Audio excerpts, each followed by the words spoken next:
Yachts for Sale blog YouTube channel opening a window onto the world of yacht brokerage, and I have to say that the last few weeks have been insanely busy, having just completed the Cannes Yachting Festival, the Monaco Yacht Show, Fort Lauderdale International Boat Show, and a host of filming engagements too.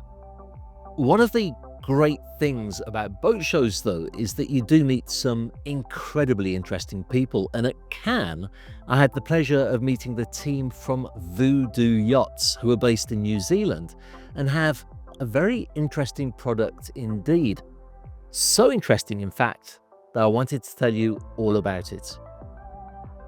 VooDoo specializes in foil-assisted catamaran hulls, resulting in ocean-crossing yachts well suited to those looking for expedition or explorer-type vessels.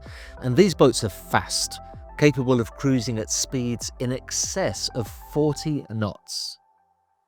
The yachts are built from GRP and they have 7 models, ranging from 49 feet or 15 meters to 95 feet or 28.5 meters, including a sports Fisher-inspired 86-footer and their latest and largest, the XF95.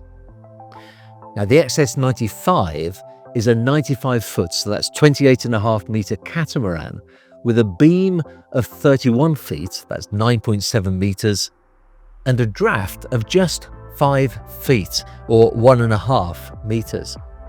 That's quite shallow for a yacht of this size, and that's because typically catamarans do have much shallower drafts than monohulls, which means they're perfect for the shallow waters of the Bahamas, for example, or the Whitsundays, which is the Southern Hemisphere's equivalent. Now, I'd like to talk about speed. Each of these yachts built by VooDoo are designed for high performance, so they're all quite fast. But 40 knots at this size is unusual. They managed to reach these speeds thanks to a hydrofoil design. Now let me explain. The more of a hull that's in contact with the water, the more resistance that's created, causing the yacht to slow down and to burn unnecessary fuel. Hydrofoils are essentially wings that extend into the water from the hull of the yacht. There are lots of different designs, but what they all have in common is that at speed, they lift the boat out of the water, which reduces drag. Drag decreases speed, so by reducing drag, we increase the speed. And because we're out of the water, the ride is much smoother, even in choppy conditions. People often describe this feeling as gliding or hovering over the water. It's really quite a unique feeling.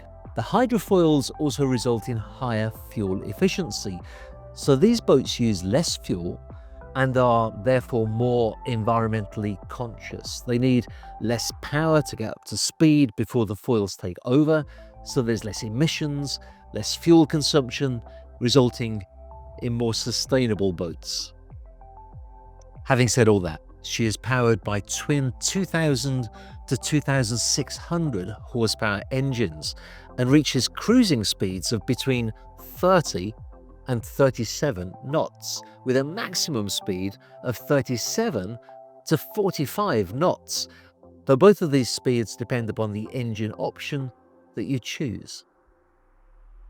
According to the shipyard, there is a 50-knot version available, so if speed is what you're looking for, do make sure you speak with the shipyard to understand your options.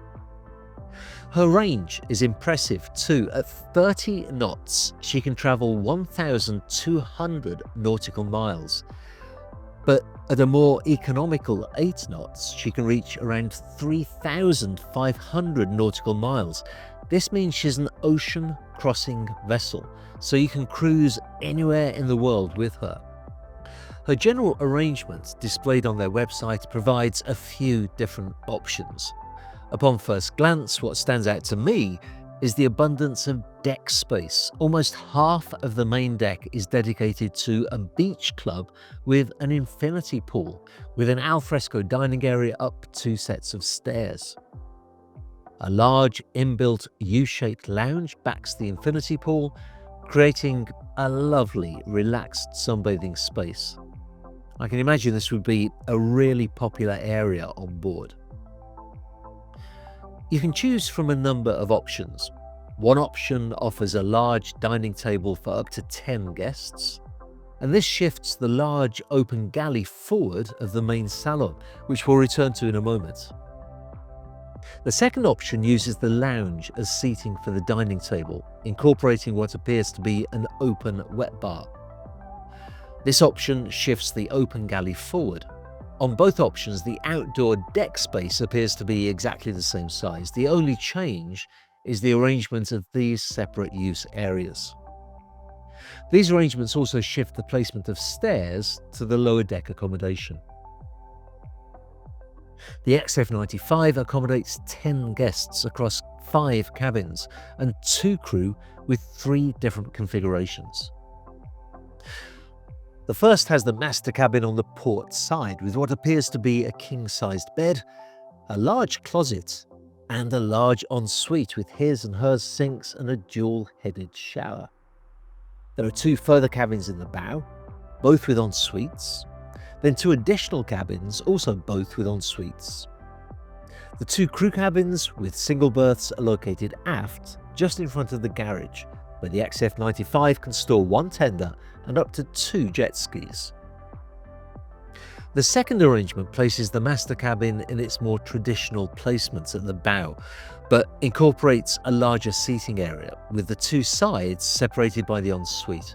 There's no VIP in this layout, instead sticking with 4 double cabins. And the final option keeps this double cabin layout, but changes up the master cabin considerably, incorporating a gym instead of a seating area, including a sauna. Back to the main deck, and we can see a large sunbathing area on the bow, which remains the same regardless of the configurations we select. Above, on the upper deck, she has another large alfresco dining area with a bar and an open cooking station. Now, the customization here appears to be in the dining table. The smaller option allows for what appears to be a wet bar and an outdoor cooking station, whereas the larger table pushes these bars back. Forward is the helm station, and the 2 options appear to be mirror images of each other, so not a whole lot of change here. However, there's a nice amount of seating here. Another nice detail from the rendering: rooftop solar panels. The shipyard tells me they offer hybrid propulsion options, and with hydrofoils improving fuel efficiency, these yachts already consume significantly less fuel than others of the same size, especially at high speed. Now look, if you're watching this video and are interested in VooDoo Yachts, do let me know. The whole purpose of this YouTube channel is to present interesting yachts for folk who want to buy them, and then to assist you through the process of purchasing and building your dream yacht. By the time I publish this video, I hope to be in Antigua, where the world's largest charter show will be taking place, and my team and I will be filming there for 18 days actually. So there will be a lot of content to show you on the Yachts for Charter channel, including a full walkthrough video of this yacht, the iconic 82-meter Alfa Nero that has recently joined the Northrop & Johnson charter fleet. I've put a link to the Yachts for Charter channel below so that you can make sure you don't miss that by subscribing to that channel. Now, the challenge that I'm facing with all of this amazing content to film is that I just can't be everywhere to personally present these yachts to you all the time. While I'm in Antigua, I've also been asked to present this beautiful 142-foot Richmond yacht called Calliope, that in theory should be in the Exumas at that time. So how am I going to do that? Well, if you watched a recent video I published of a charter yacht called Vivace, you'll remember that I introduced Bill Springer to the screen.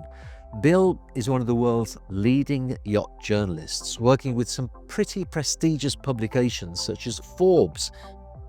Now, it's my hope that Bill will be able to present that yacht to you in his debut solo appearance on the channel. I say hope because this is such a tricky business. Weather, maintenance work, weather, crew issues, weather, can all prevent or postpone shoots from happening. The biggest challenge of all, of course, being the weather. This year, it has created more problems than we have ever experienced before. If Bill can't cover Calliope though, I'm sure he'll be presenting other yachts very soon.